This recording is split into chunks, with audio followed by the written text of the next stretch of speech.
Ladies and gentlemen, welcome to the afternoon session of the opening day today, the 11th of September, 1893. We now introduce you to Swami Vivekananda from India and request him to address us. Swami Vivekananda.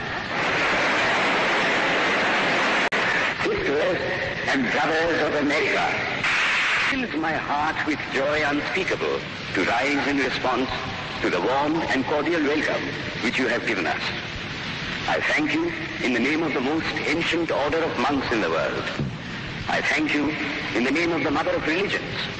And I thank you in the name of the millions and millions of Hindu people of all classes and sects.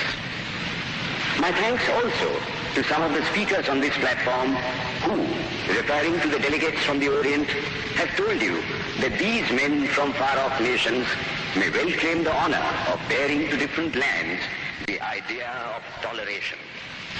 I am proud to belong to a religion which has taught the world both tolerance and universal acceptance.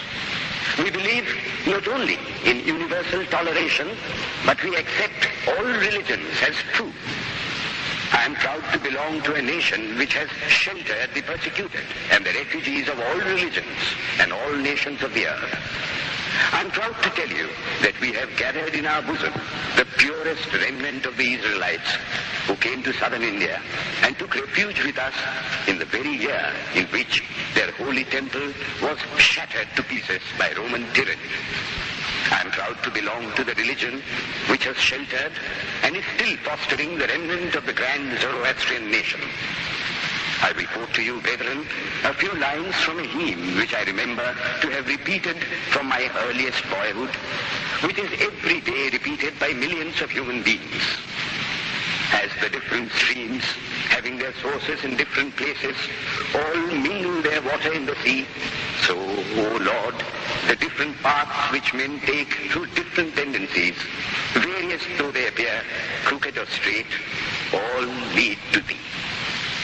The present convention, which is one of the most august assemblies ever held, is in itself a vindication, a declaration to the world of the wonderful doctrine preached in the Gita. Whosoever comes to me, through whatsoever form, I reach him. All men are struggling through paths which in the end lead to me. Sectarianism, bigotry, and its horrible descendant, fanaticism, have long possessed this beautiful earth. They have filled the earth with violence, drenched it often and often with human blood, destroyed civilization, and sent whole nations to despair. Had it not been for these horrible demons, human society would be far more advanced than it is now.